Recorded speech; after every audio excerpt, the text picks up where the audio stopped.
So ayun na nga, ngayon ko lang nalaman at ngayon ko lang din nakita na qualified pala na i-downgrade itong iPad na nakuha ko, yung binili ko sa online noon, into iOS 6.1.3. Bibihira lang nakakagawa nito maliban na lang kung naka-backup ng SH Blobs noon. Yan nagulat ako, pagka-check ko sa iPad is naka-update pala, I mean naka-backup pala yung SH Blobs nga nung iOS 16.1.3 pa siya. So ang ginawa ko, ayan, so dinowngrade ko agad and massive throwback to kasi nga bibihira na lang or wala na talaga makaka-downgrade ng iPad into iOS 6.1.3.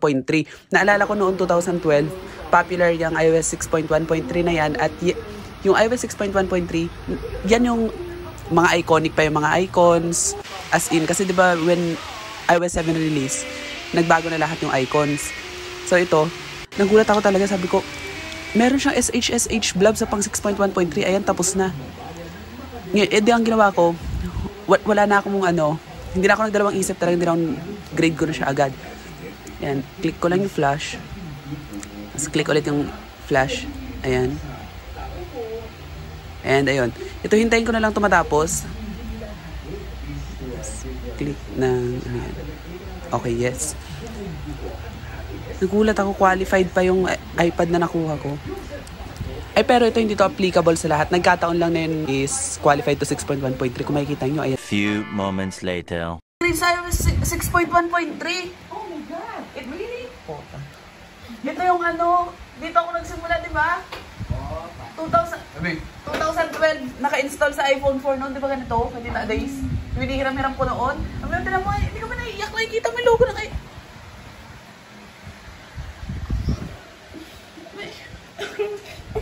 Ano yung tools? Hindi ka ba naiiyak?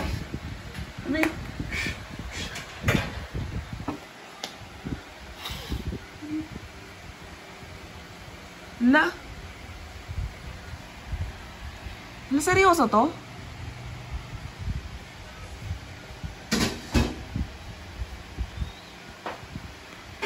Isipin mo, yung anong taon noon, 2012, di ba? iOS 6 yung sikat. Anong taon na ngayon? 2023. iOS 17 na. Tapos magkakaroon ka nito, dumaan na ang iOS 7, 8, 9, 10, 11, 12. Taon-taon. So yun na downgrade natin yung iPad. So ito na siya. Ayaw ko muna siyang galawin, baka bigla ma-disconnect.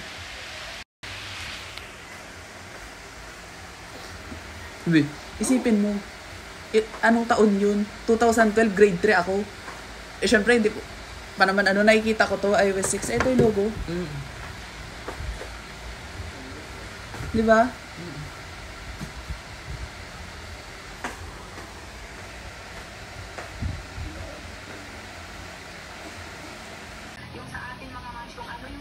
Hindi, sorry.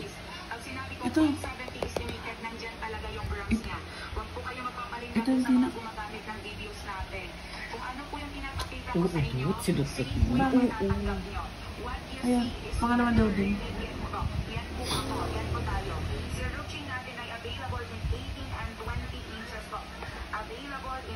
Ano yung 6?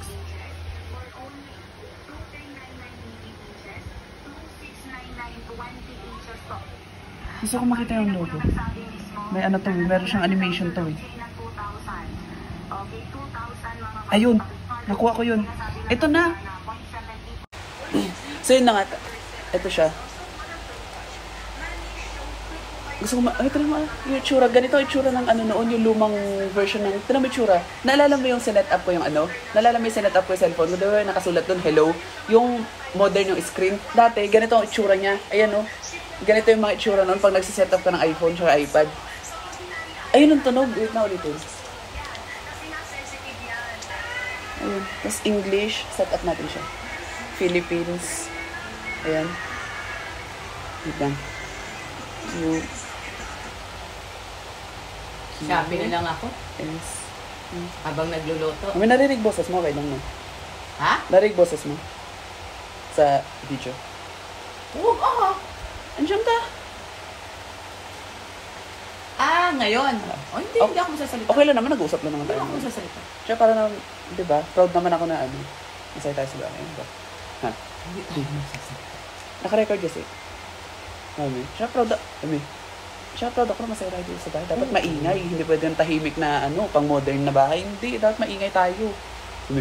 Di ba? Dapat maingay tayo.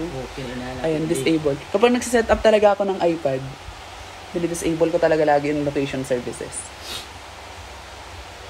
Ayan, disable. So, ito na siya, set up new iPad. Skip. iOS 6, agree. Don't send. What's next? Start use. Ito na siya. Ay, ito. Alam mo bagong setup na iPad Touch ko? Nung grade 5 ako? Nalala mo yung iPad Touch ko nung grade 5 ako? Ha? Ganito yung setup. Ganyan ang setup niya. Nakakamiss tuloy. No? Turn off natin yan. Gusto ko marinig yung mga sounds. Ito pa, no?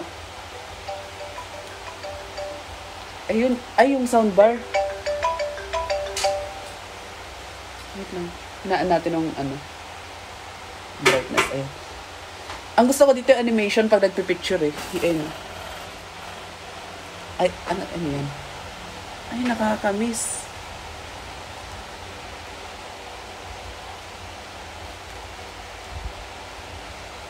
Tapos pag nagtitake ng picture.